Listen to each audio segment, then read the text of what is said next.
जय हिंद मेरे प्यारे साथियों। आज हमारे परम मित्र राष्ट्र जापान से बहुत बुरी खबर निकल के आ रही है और सबको हैरान और परेशान करने वाली खबर है कि वहाँ के पूर्व राष्ट्रपति शिंजो आबे का किसी अस्थाई ने गोलियों से उनके सीने में 2 गोलियां मारकर उनका हत्या कर देता है।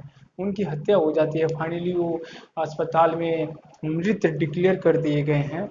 और जैसे कि जानते हैं शिंजो आबे की मर्डर के पीछे मिनिस्ट्री क्या है, इनकी हत्या जो हाई प्रोफाइल व्यक्ति हैं, जापान के पूर्व राष्ट्रपति रहे हैं, इन्होंने देखिए इनका जापान में सबसे बड़ा राष्ट्रपति कार्यकाल शिंजो आबे का ही रहा है। और इन्होंने अपनी ही पार्टी के एक नेता को, जिस जो वर्तमान में जापान के राष्ट्रपति हैं, जापान के प्राइम मिनिस्टर यानी प्रधानमंत्री हैं, फोमियो किशिदा क्या है, शिंजो आबे की ही पार्टी के व्यक्ति हैं जो वर्तमान में जापान के प्रधानमंत्री हैं। ये अभी जापान में क्या होने वाला, चुनाव होने वाला है, जगह जगह जनसभा को संबोधित कर रहे थे। अभी वर्तमान वहाँ के प्रधानमंत्री वो भी चुनावी प्रचार में लगे हुए थे, ये भी चुनाव प्रचार में लगे हुए थे। अब जैसे कि पता होगा जापान में बहुत डेवलप और बहुत मतलब मैच्योर कंट्री माना जाता है और क्राइम लेवल बहुत ही कम है जापान में। और लोग इतना सिक्योरिटी को लेकर नहीं चलते जितना कि भारत में होता है, अन्य राष्ट्रों में होता है। जापान को इस मामले में जाना जाता, आम जनता शिक्षित है, जागरूक है, तो वहाँ पर इतना सिक्योरिटी लेकर अपने साथ नहीं चलते थे।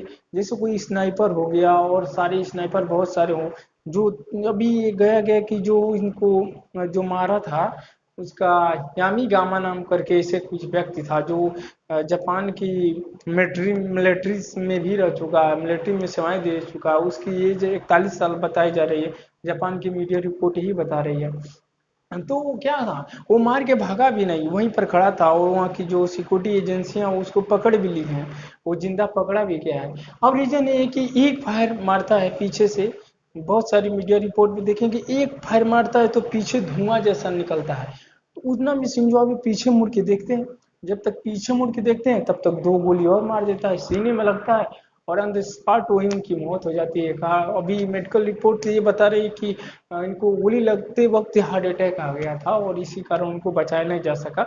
हालांकि उनको हाई प्रोफाइल व्यक्ति होने के नाते इनको हेलीकॉप्टर से ले जाया गया अस्पताल में इनको वेंटिलेटर सपोर्ट पर रखा गया, लेकिन डॉक्टर पूरी कोशिश करने के बावजूद भी इनको बचाया ना जा सका। मेरे भारत के प्रिय मतलब बहुत ही परम मित्र थे। जानते हैं शिंजो आबे कहाँ थे? शिंजो आबे आपके नरेंद्र मोदी के अच्छे खासे दोस्त बताए जाते हैं। अभी उत्तर प्रदेश के बनारस या निकासी में भी वो आए थे। और जो इनकी मृत्यु के पीछे रीजन बताया जा रहा है, तो रीजन कई एंगल से हो सकता है। अभी तो मीडिया रिपोर्ट अभी आनी है, जापान की जो एजेंसियां हैं वो छानबीन करेंगी, जांच करेंगी। लेकिन जहां तक ये अनुमान लगाया जा रहा है, हो सकता है कि क्वाड को लेकर बहुत एक्टिव थे। क्वाड, अगर क्वाड क्या हुआ, क्वाड बना तो इसमें शिंजो आबे का बहुत ही अहम रोल था। डोनाल्ड ट्रंप के टाइम में नरेंद्र मोदी और ऑस्ट्रेलिया के प्राइम मिनिस्टर, वो भी अभी इस समय नहीं है, वो मतलब क्वाड बनाने में अहम भूमिका निभाए थे शिंजो आबे ने। तो चाइना को ये खल रहा था, चाइना के अंदर अंदर गड़ रहा था कि मतलब ये जापान का जो ये व्यक्ति है बहुत ही चाइना के प्रति बहुत एग्रेसिव सोच रखता है। तो हो सकता है चाइना का कोई सोच हो, चाइना ने मरवाया हो, चाइना की कोई एजेंसियां उस पर काम की हो, इसके पीछे जो आदमी शिंजो आबे को गोली मारा उसके पीछे किसी चाइनीज एजेंसी का काम हो। या हो सकता है कि पॉलिटिकल एंगल हो, कि राजनीतिक षड्यंत्र हो, जो कि अभी जानते हैं जापान में तुरंत ही चुनाव होने वाले हैं। हो सकता है कोई पॉलिटिकल एंगल हो, या फिर हो सकता है कि कोई आतंकवादी ग्रुप हो, उसे मतलब कोई आतंकवादी हमला हो, आतंकवादी ग्रुप की सोच हो। तो अब तो देखें आने वाली एजेंसियां इसको छानबीन करेगी और जापान की एजेंसियां इसको छानबीन पूरी तरीके से करेगी।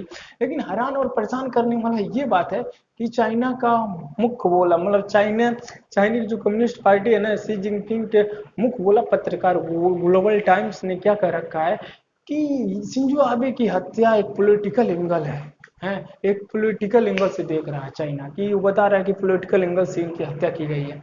क्योंकि वो जानता है चाइना की तरफ से ही उठेगी, तो चाइना पहले ही बता दिया कि ये पॉलिटिकल एंगल से इनकी हत्या की गई है। और शिंजो आबे जो अभी वर्तमान में वहाँ के प्राइम मिनिस्टर क्या है, होमियो किशिदा। होमियो किशिदा अभी वहाँ पहुँच चुके हैं हॉस्पिटल में उनके देखने के लिए। तो ये देखिए एंगल देखना, अब ये सवाल उठता है, दुनिया को हैरान और परेशान इसलिए करता है कि इतना हाई हाई प्रोफाइल व्यक्ति का मर्डर होता है। मतलब किस तरह एक ही पल में देखिए जनसभा को संबोधित कर रहे हैं, दो गोलियां के लगी, अब क्या हो गए, हमेशा मतलब वो दो गोलियां लगी, जीवन लीला खत्म हो गई उनकी। इतने हाई प्रोफाइल व्यक्ति, और वो क्या थे वहां पर, जहां पर स्पीच स्पीच दे रहे थे, आम जनता ही थी, माइक लेकर के हाथ में बकायदा चुनावी कैंपेन कर रहे थे, उसी में पीछे से फायर होता है, शायद पहली गोली मिस कर गई थी। धुआं अभी देखेंगे सोशल मीडिया पर जो मीडिया रिपोर्टर है उसमें दिखा रहा है कि पीछे धुआं धुआं सा लग रहा है। तो अगर सेना का स्क्वाड आदमी होता तो तुरंत लेट जाता, पहले उतना तो टाइम मिलता है ना, तुरंत फायर होती तुरंत लेट जाए, उतना टाइम था उनके पास। लेकिन वो क्या थे, ये पॉलिटिकल एंगल से थे, हाई प्रोफाइल व्यक्ति थे। हाँ, तो सेना को कोई एक्सपीरियंस नहीं था इनको। तो इसलिए हो सकता है अगर मतलब वहाँ पर स्नाइपर होते या सेनाएं जो एक्टिव होती है बहुत संख्या में, अगर अपना सिक्योरिटी लेकर चलते तो जान बचाई जा सकती थी। क्योंकि देखिए जहां भी मिलिट्री एंगल होता है तो मिलिट्री एक फायर सुनते ही तुरंत अपना हिट कर देती है, उस जगह को लोकेट कर लेती है, और सिंजो आपे को बचाया जा सकता था। लेकिन हालांकि सिंजो आबू को ये सोच नहीं रही होगी कि फायर होते ही तुरंत लेट जाना है, इस कारण इनकी हत्या हो गई। और देखते हैं इंडिया में क्या है, इंडिया में देखेंगे कि इंदिरा गांधी का भी मर्डर हुआ है, हाई प्रोफाइल व्यक्ति थी जो देश की प्रधानमंत्री थी। उसके बाद राजीव गांधी को चुनावी कैंपेन में किस तरह मार दिया गया, इंदिरा गांधी को भी चुनावी कैंपेन में यानी किसी स्पीच में ही मारा गया था। इंदिरा गांधी को तो स्पीच नहीं, नहाने जा रही थी वहां पर, अपने जो चांदी के जैकेट पहनती थी और वो निकाल के नहाने जा रहे थे, वहां भी इनकी गार्ड ने ही मारा था। लेकिन राजीव गांधी की बात करें तो वहां पर चुनावी कैंपेन के दौरान उनकी मृत्यु हो जाती है, एक महिला जाती है अपने आप को उड़ा लेती है। अभी अमेरिका में देखेंगे, अमेरिका में बहुत सारे, मतलब अमेरिका में देखेंगे राष्ट्रपति जो है, राष्ट्रपतियों को सड़क पर मार दिया गया गोली से। हालांकि अब धीरे धीरे अमेरिका में देखिए आए दिन मर्डर होता रहता है, विभिन्न प्रकार के, वहाँ हथियार का कोई मतलब खरीदने का कोई ये नहीं है, बहुत इंडिया में हथियार खरीदने जाएंगे तो बहुत उसमें बहुत प्रोसेस है लाइसेंस बनवाने में। लेकिन यहाँ क्या है, अमेरिका में क्या, कोई प्रोसेस नहीं, बहुत आम जनता की मतलब आम जनता को बहुत आसान तरीके से हथियार मिल जाते हैं।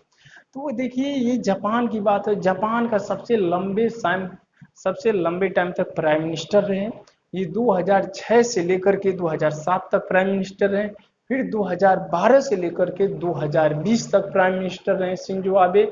उसके बाद क्या किए, अपने ही पार्टी के विश्वास पात्र नेता यानी की सीधा को क्या किए, होमियो की सीधा को प्राइम मिनिस्टर की कुर्सी प्रोवाइड कर दी और चुनावी कैंपेन में लगे हुए थे। अब देखना है कि कितने दिनों तक ये प्राइम मिनिस्टर रहे। तो इनका 2803 दिन क्या रहे, जापान के प्राइम मिनिस्टर रह चुके हैं। और आने वाले टाइम में देखेंगे कि अब क्या होता है, एंगल किस तरह से जुड़ता है, क्या ये पॉलिटिकल रीजन की वजह से हत्या हुई है, क्या चाइना की किसी एजेंसी का काम है, चाइना का काम है, या किसी आतंकवादी ग्रुप का ये काम है। आने वाले टाइम में ये सारी चीजें क्लियर हो जाएंगी, क्योंकि हम ये हाई प्रोफाइल व्यक्ति हैं, और वो इनको क्या होगा, इनको जापानी एजेंसियां कहीं ना कहीं लिंकअप ढूंढने की कोशिश कर रही होगी, और जल्द से जल्द इस बात का प्रमाण करेगी कि इसके पीछे हत्या का मेन कारण क्या है, कौन इस हत्या के पीछे रीजन है। तो अब देखिए जापान में भी लोग बहुत डेवलप बताए जाते हैं, शिक्षित बताए जाते हैं, बहुत सिक्योर देश माना जाता है। लेकिन अब इतना हाई प्रोफाइल व्यक्ति वर्ल्ड वार 2 के बाद से इतना हाई प्रोफाइल व्यक्ति की पहली बार हत्या हुई है, वो भी जापान में। जापान में कहा जाता है हर एक आदमी देखेंगे, मतलब वहाँ पर आम जनता अवेयरनेस बहुत ज़्यादा है, मतलब कंट्री को लेकर बहुत अच्छी सोच रखते हैं लोग। वहाँ पर इस हाई प्रोफाइल व्यक्ति की हत्या किया जाना बहुत ही अफसोस की बात है। और देखा जाए तो भारत के लिए बहुत ही मतलब दुख भरी बात है, क्योंकि जो जापान के ये पूर्व राष्ट्रपति थे शिंजो आबे, भारत के प्रति अपनी हमेशा, अगर चाइना और भारत के बीच में कोई वार की स्थिति आती है, या चाइना और भारत के बीच में कोई भी विवादित पक्ष रहा हो, हमेशा भारत का ही पक्ष लिए हैं और भारत के पक्ष में बोले हैं। शिंजो आबे के आने के बाद भारत और जापान के बीच में बहुत सारे मुद्दों पर आपसी सहमति बनी हुई है, और भारत और जापान की मित्रता बहुत हाई लेवल पर गई थी। भारत के बहुत ही विश्वास पात्र, बहुत ही मतलब चाहते व्यक्ति थे शिंजो आबे। और इस तरह उनका चला जाना भारतीयों के लिए दुख भरी बात है, जापानियों के लिए दुख भरी बात है, पूरे वर्ल्ड के लिए दुख भरी बात है। क्योंकि शिंजो आबे चाइना की सोच चाइना की सोच है उस पर आघात कर रहे थे। यानी चाइना जो सोच रख रहा था उसकी हर एक काट ढूंढ रहे थे। तो हो सकता है इसके पीछे चाइना का भी हाथ हो। आने वाले टाइम में ये तो तय होगा, एजेंसियां पता करेंगी जापान की किसके पीछे कौन सा हाथ है। जय हिंद।